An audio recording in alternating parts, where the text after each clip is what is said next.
Buenas noches, profesora. El día de hoy vamos a exponer el trabajo final con respecto al tercer entregable. Somos el grupo 8 y los integrantes son los que puede visualizar en la parte posterior. Siguiente, por favor. La ubicación geográfica. Nuestra zona, con respecto a nuestra zona de estudio, la provincia de Moyobamba es la capital del departamento San Martín, se ubica en el norte del departamento. Soritor, que es la zona de estudio, es la ciudad más extensa, con un 70,7% de la provincia. Tiene los límites, como se puede observar en la tabla. Siguiente, por favor. El clima. Tiene un clima templado, subtropical, húmedo, con un rango de temperatura de 14 a 30 grados Celsius, teniendo un promedio de 22 grados Celsius. Con respecto a la población, Moyobamba tiene una población de 88.059 habitantes. Y bueno, Soritor, 23.360 habitantes, de acuerdo a los censos realizados los últimos 3 años. Con respecto a los parámetros sísmicos del suelo, de acuerdo a la norma E030, la provincia de Moyobamba se le asignó que es una zona sísmica N2. Siguiente, por favor. Con respecto a las exploraciones de campo, en este punto se realizará con la finalidad de determinar las condiciones de subsuelo y propiedades. Para las exploraciones de campo se necesitará de la norma E050, suelos y cimentaciones. Nuestro trabajo se basa en una edificación multifamiliar y se determina el número de pisos y se va a analizar también la descripción de la edificación de acuerdo al expediente técnico. Nuestra edificación va a tener 7 pisos y la descripción es de muros y o pórticos de concreto.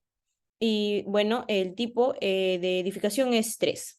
Siguiente, por favor. Ya que la edificación es tipo 3, para hallar el número de puntos de exploración se va a dividir entre uno por cada 900 metros cuadrados del área techada del primer piso. Entonces vamos a realizar la obtención del área total, que es 296,39 metros cuadrados en este caso, y se va a dividir entre 900 metros cuadrados, que eso nos va a dar 0,329 metros cuadrados. Finalmente, de acuerdo también a la norma E050, no puede ser menor a 3, por lo tanto el número de exploraciones va a ser 3. Siguiente, por favor. Con respecto a la profundidad de exploraciones, se va a tomar un DF de 2 en que se va a ejecutar con respecto a la siguiente fórmula, de la altura del suelo externo más 1,5 por el ancho, que eso nos va a dar 2,15 metros. Sin embargo, se va a cambiar a 2,5 metros para que pueda cumplir la condición de que la carga aplicada debe ser menor a la carga admisible. Y bueno, ese resultado nos va a dar 2,65 metros, nuestra profundidad de exploración. Siguiente, por favor. Con respecto al ensayo SPT, la técnica de exploración de campo descrita es una práctica, bueno, muy recomendada en el Reglamento Nacional de Edificaciones para estudios de mecánica de suelos, de acuerdo a la norma E050. Siguiente, por favor. Procesamiento de datos. Se proporciona la información del ensayo SPT en el área de estudio, donde, bueno, se va a tomar 7 muestras, desde la profundidad de -1 metro hasta -7 metros, con intervalos de 1 metro entre ellas. También, bueno, nos van a dar datos con respecto a la energía estándar del martillo, que fue de 78%, y el diámetro de 150, y también vamos a tener el número de golpes cada 15 centímetros, 30 centímetros y 45 centímetros. También vamos a tener la corrección de energía, que es 1,3, y el tipo de suelo, bueno, que es arena. Siguiente, por favor. Con respecto al procesamiento de datos, luego vamos a proceder a realizar el esfuerzo efectivo con la profundidad de análisis bueno, primero con 1,3 metros, que sería 1,3 metros por 2, eso nos va a dar 2,6. Se va a multiplicar por 2, ya que nuestro P es de 2 gramos por centímetro cúbico, y así sucesivamente, con respecto a la profundidad, hasta llegar al estrato 5, que es de 5,3, que ahí se va a adicionar el 0,3 por 1,3 gramos centímetros cúbicos, ya que sería con respecto a la parte de abajo, ¿no?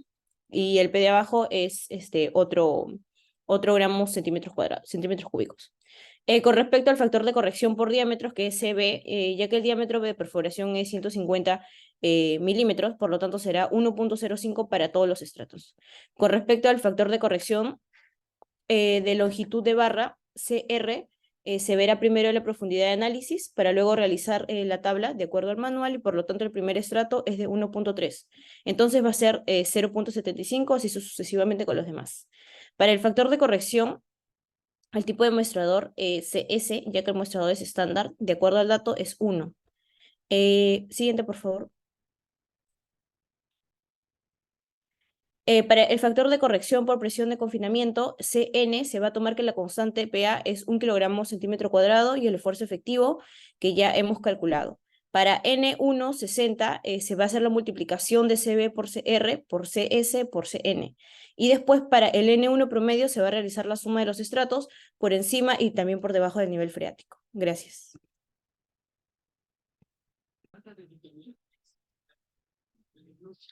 Bueno, vamos a seguir con la exposición. Para el parámetro de resistencia vamos a determinar la resistencia de la carga última y la cohesión. Para hallar la carga última tenemos la fórmula como se muestra ahí en pantalla que es 0,125 por el N160 promedio. Para hallar la carga última, como tenemos el N160 promedio de los 5 primeros y luego de los dos últimos, tenemos para la carga última el 1.41 y del 6 al 7 de la profundidad inicial 3,27. Con la cohesión es la carga última entre dos, que nos saldría 0,71 y 1,64. Siguiente, por favor. Aquí tenemos lo que es el ángulo, ¿no? Para hacer el ángulo necesitamos la fórmula, que es 27,1 más 0,3 por 1,60 promedio más 0,00054 por N160 promedio al cuadrado. Haciendo estas fórmulas, tenemos lo que es la ecuación 0.705, 27,311 sexagesimales y 0,477 radianes. Para los tres últimos, también igualito, tenemos el 1,637, 27,590 y 0,482 radianes. Siguiente. Para los planos de cimentación, tenemos nosotros los planos de cimentación de las columnas. Como se puede apreciar en la imagen, tenemos 20 columnas, 20 columnas que están ahí enumeradas. Siguiente. Aquí tenemos los planos de cimentación de las zapatas modificadas. Para esta, nosotros tenemos como teníamos al principio 20 zapatas, pero como ya lo hemos modificado, llegamos a la conclusión de tener 16 zapatas, de lo cual aquí están su longitud, su ancho y su profundidad, como se puede apreciar en la tabla. Aquí tenemos la dimensión de las zapatas modificadas ya realizadas. Siguiente. Para las cargas aplicadas, la fórmula para ya las cargas aplicadas es sobre la carga por columna entre el área de la zapata por 10, para llegar a tener en lo que es kilómetros al cuadrado por centímetros al cuadrado. Como podemos observar, las dos primeras, la columna 1 y 2 están normal. La que hemos modificado ha sido la 3 y la 4, la hemos convertido en uno solo. La 5 y la 6 también la hemos convertido en uno y solo. La 15 y la 18, uno solo. Y la 16 y 19, uno solo. Como podemos apreciar, tenemos lo que son la tributaria, los metros cuadrados, los números de pisos, las columnas, el ancho de la zapata, largo de la zapata, en metros y acá en sus metros cuadrados. Para ya la carga aplicada de cada uno, tenemos ahí para cada uno, en las primeras dos tenemos 2,15, pero para hacerlo más breve, vamos a explicar la carga aplicada. En el 3 y el 4 tenemos 2,89, en el 5 y el 6 tenemos 2,82, en el 14 y 17 tenemos 0,93, en el 15 y 18 1,41 y en el 16 y 19 tenemos 2,16. Siguiente, por favor. Eso sería todo. Muchas gracias.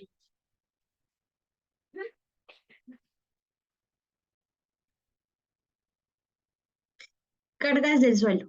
Bueno, en este punto hemos realizado las cargas últimas, hemos utilizado la teoría de Meyerhoff. Como podemos ver, la fórmula en la que C es cohesión, Q es esfuerzo efectivo y es el peso específico del suelo, P el ancho de cimentación, y tenemos los factores de forma, de profundidad, de inclinación de la carga y factores de capacidad de la carga. Primero se han realizado los factores de capacidad de la carga. Como podemos ver en la imagen, tenemos un NQ de 19,88, un NC de 31.82, NY de 24.77. Siguiente, por favor. Para los, para los factores de forma, como vemos, hemos utilizado esas fórmulas y hemos reemplazado nuestros valores ya obtenidos anteriormente. Un factor de forma FCS 1.5, FQS 1.47, FYS 0.68. Para los factores de profundidad, hemos visto que la división entre el DF y la base tiene que ser mayor a 1. Por ello se han utilizado las siguientes fórmulas, en la cual tenemos un factor de profundidad QD de 1.25, FCD de 1.26 y FYD de 1. Siguiente, por favor. Para los factores de inclinación de carga se ha considerado FCI de FCI 1 y FYI de 1. Bueno, en la siguiente tabla presentamos nuestros cálculos de las 18 zapatas que se han realizado con la metodología de Meyer. Siguiente, por favor. Para la carga admisible, se ha dividido la carga última entre el factor de seguridad, pero se debe cumplir que la carga aplicada debe ser menor a la carga admisible. Como podemos ver en la tabla, la zapata 3 y 4 y entre otras no cumplen con esta condición. Por eso se han realizado los segundos cálculos. Siguiente, por favor. En ellos se ha corregido el DF, que estamos considerando 2.5, y con eso también hemos corregido 16 zapatas, estamos considerando solo 16 zapatas y tenemos los cálculos en esta tabla. Siguiente, por favor. Para la carga admisible, vemos que ahora sí cumplen que la carga aplicada debe ser menor a la carga admisible. Gracias.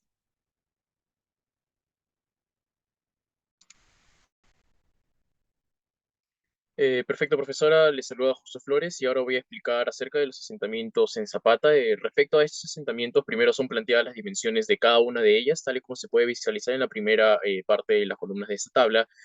Cada una de ellas con la carga transmitida real de la edificación determinada por los primeros cálculos realizados previamente, tanto en fuerza como en esfuerzo. Junto con ello y en base al dato del límite líquido determinado arbitrariamente para esta experimentación, se logra determinar el índice de compresibilidad según el planteamiento de Terzaghi para arcillas normalmente consolidadas y su valor, igualmente arbitrario, de índice de vacíos. Respecto al cálculo del asentamiento, debido a que contamos con dos estratos distintos de arcilla, se separaron los cálculos del asentamiento para cada uno de ellos. El procedimiento llevado a cabo es el mismo planteado por Brian Das para su cálculo, determinando primero la altura del estrato con los valores del M y del N para cada zapata, siendo el primero de estos un valor constante al depender únicamente al ancho de la zapata, como puede visualizarse ahí en las fórmulas, y el variable segundo, el segundo de ellos, es decir, el valor de N, al depender de las profundidades de evaluación al inicio, al medio y al final del estrato. Se calculará así el coeficiente IC para cada profundidad de estrato y, siguiendo las fórmulas indicadas, como se pueden visualizar en la pantalla, el incremento del esfuerzo por zapata a cada profundidad y el incremento de esfuerzo por zapata promedio de la totalidad de los estratos para ambos estratos. Luego, en base al peso específico natural y a la profundidad de la cimentación, como puede verse a las columnas finales de la tabla, se halla el esfuerzo efectivo vertical desde el DF hasta el final del primer estrato, para finalmente aplicar la fórmula para hallar el asentamiento individual de cada zapata. Se sigue exactamente el mismo procedimiento para con el segundo estrato, con la única diferencia de que el peso específico con el que se trabaja es el saturado, ya que ese estrato se encuentra debajo del nivel freático y se le suma, además, el esfuerzo efectivo calculado anteriormente para cada zapata, ya que este estrato se encuentra debajo del primero. Una vez hallados los asentamientos totales, como puede visualizarse en el par de columnas de la izquierda de la presentación, Se suman los asentamientos de cada estrato para hallarse el asentamiento total en milímetros y se realiza la comparación diferencial para cada una de las zapatas que se encuentran en el mismo eje, donde podría ser factible la colocación de vigas de cimentación.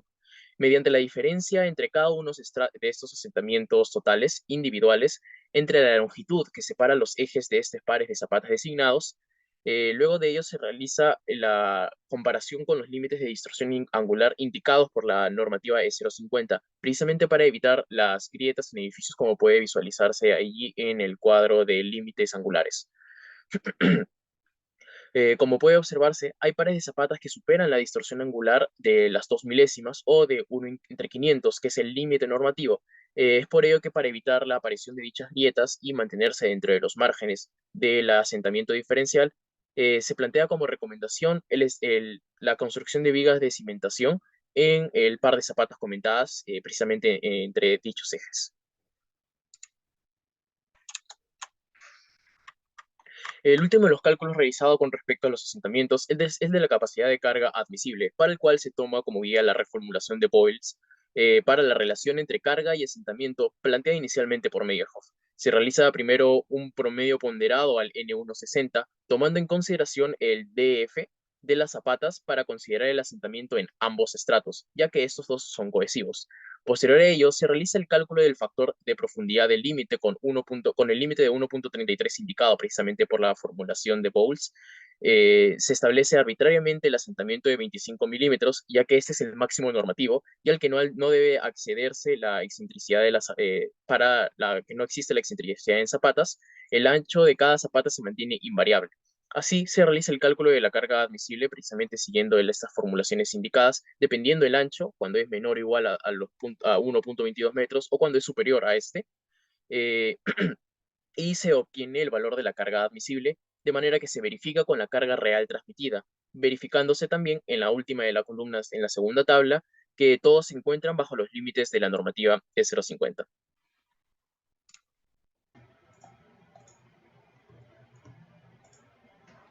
Buenas noches, profesora. Voy a hablar de evaluación por cimentación. Los puntos que me ha tocado son evaluación por resistencia, evaluación por servicio, carga admisible, distorsión angular y evaluación de potencial de licuación. Bueno, empezamos por la evaluación por resistencia. Como se puede observar, cada zapata de los 7 pisos tiene sus dimensiones proporcionadas, siendo el ancho y longitud en metros como unidad de medida. Por otro lado, las cargas aplicadas dependen del área tributaria de cada columna, transferida a las zapatas dependiendo del ancho y su longitud. Como se puede observar en la tabla, la zapata número 13 es la única que cumple, ya que la carga aplicada es menor a la carga admisible.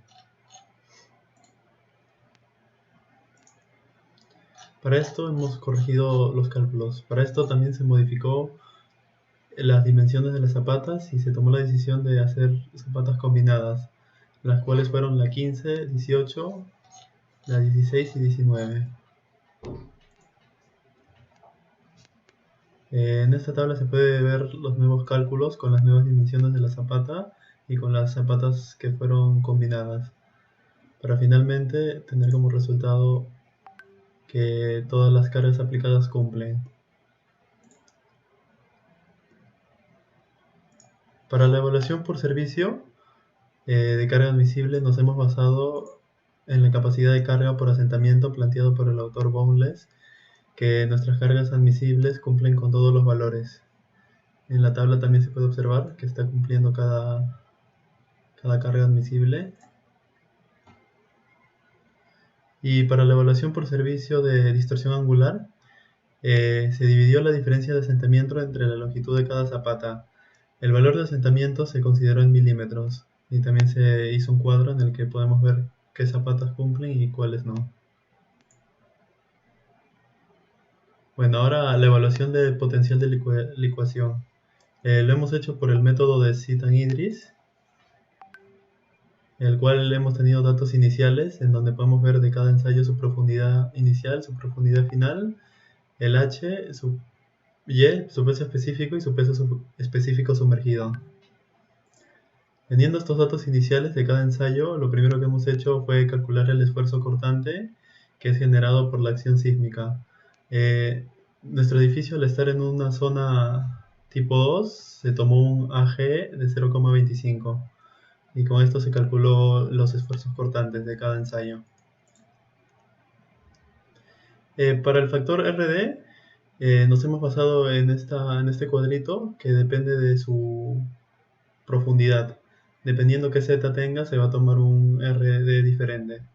Y de esta manera hemos calculado igual para cada ensayo, hemos calculado cada RD, dependiendo su profundidad.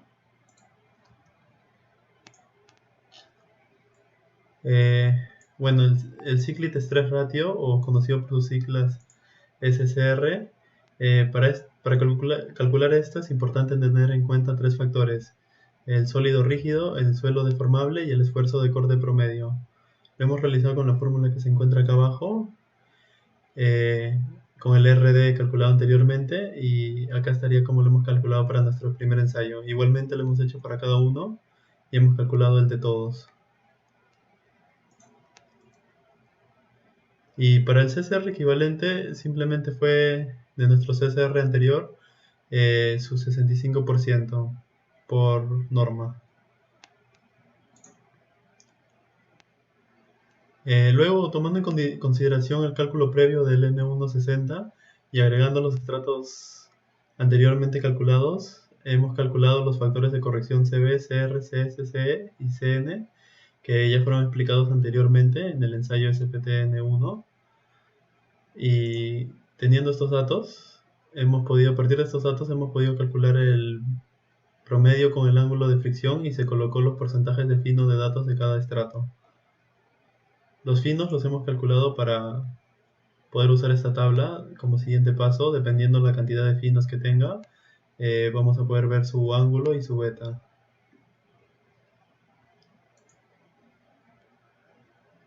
Y con esto, teniendo sus ángulos y su beta, hemos podido calcular el N1Z corregido para poder, como siguiente paso, hacer la resistencia al corte cíclica resistente.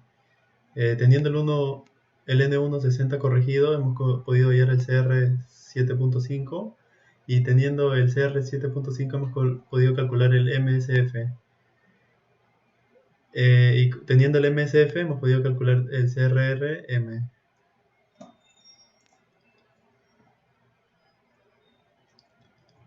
Bueno, para la resistencia al corte cíclica resistente, de la misma manera, para todas las profundidades hemos hecho los resultados, tomando un MSF para todos de 0,946, con el que hemos hallado el CRR-M. Y ya para acabar, para el factor de seguridad, que es la fórmula del CRR-M entre el CSR, con esta fórmula, esta división, hemos podido hallar el factor de seguridad para cada ensayo. Y finalmente, el análisis logístico con la fórmula que está acá arriba, teniendo ya todos los datos, el MW, que en nuestro caso fue 8, nuestro N160 corregido por finos y nuestro CCR, hemos podido hallar nuestro PL. Para finalmente, en una tabla de resumen, poder ver a qué distancia licúa o no licúa, basándonos en que si el FS es menor a 1, sí licúa, y si el FS es mayor a 1, no licúa. Gracias.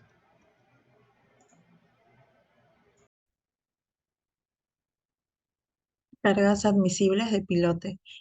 Primero se hace un prediseño de distribución de pilotes. Para este prediseño se tomó en consideración el área total de 279.39 metros cuadrados, con dimensiones de 16.09 por 19.6 metros. También se tomó el criterio de la distribución de un área tributaria, no debe ser excesiva para cada uno de los pilotes, y la distribución total en la cimentación profunda cumpla con las especificaciones técnicas. También se tomó el criterio ingenieril del grupo. En total se establece 9 pilotes, 3×3. Para el prediseño dimensional individual de pilote se considera una longitud de 15 metros, que esto es lo mínimo a considerar de acuerdo a la norma de 0,50, y un diámetro de pilote de 0,70 metros. Para el método de Meyerhoff se determina la capacidad de carga por punta que se halló mediante la fórmula de 0.4 por el número de golpes por la longitud de pilote sobre el diámetro del pilote. Esto tiene que ser menor o igual a 4 veces el número de golpes. Acá se puede ver la capacidad de carga por fricción lateral, que viene a ser igual al N promedio sobre 50. Una vez ya determinados estos valores, eh, con los datos obtenidos del diámetro, la longitud, como se muestra en la figura anterior, se puede determinar que el QS total es de 1309.176 kilonewton y el QP es de 4889.808. La sumatoria de estos dos valores viene a ser igual al Q último. Pero nosotros queremos hallar, o bueno, después hallamos la capacidad de carga admisible total por grupo, que nos viene saliendo 20.618.876 kilonewton. Luego se halló el método de Aoki-Belloso. Tenemos un tipo de suelo arena, por lo tanto, cada viene a ser de 10 kilogramos sobre centímetros cuadrados y el alfa de 1.4%. El tipo de pilote es de concreto, por lo tanto el F1 es de 1.75 y el F2 de 3.5. Después de eso, con estos dos valores, o bueno, con estos valores que obtenemos, se va a calcular el QP, que en este caso viene saliendo de 6.985.440. El QS de 2.615.113. Con estos dos valores, ahí es el Q último, luego hallamos el Q admisible ya por grupo y nos sale un total de 39.547.500 kilonewton. Para el método de Dacuri-Quaresma, como muestra este tipo de suelo es arena, entonces el factor C viene a ser de 40 toneladas por metros cuadrados. Ya con estos valores se halla que el coadmisible total es de 25.344.958 kilonewton. La eficiencia se determinó con la ecuación de Converse. Sabemos que tenemos 9 pilotes, 3 por 3. En este caso el N va a ser 3 y el M va a ser 3. Nos sale un total de una eficiencia de 0.915. Para la capacidad de carga por grupo de pilotes, sabemos que es igual al Q último individual por el número de pilotes por la eficiencia. Ya obtenemos estos valores, se podría observar por el método de Meyerhoff, Dacuri y Quaresma que el Q último por grupo, bueno, de punta, el Q por fuste por grupo y el Q admisible total y la eficiencia. Determinamos de que se considera el menor valor, que viene a ser el de Meyer. Para el asentamiento de pilote, se va a calcular el asentamiento por el método de NAFAC. Se tuvo en consideración que el tipo de pilote va a ser hincado y el asentamiento total va a ser la sumatoria de A, B y C, que viene a ser el acortamiento elástico de pilote, más el asentamiento en la punta del pilote con la carga transmitida en la punta y el asentamiento en el fuste debido a la carga transmitida por el fuste. Nos sale que el asentamiento total es de 3.926.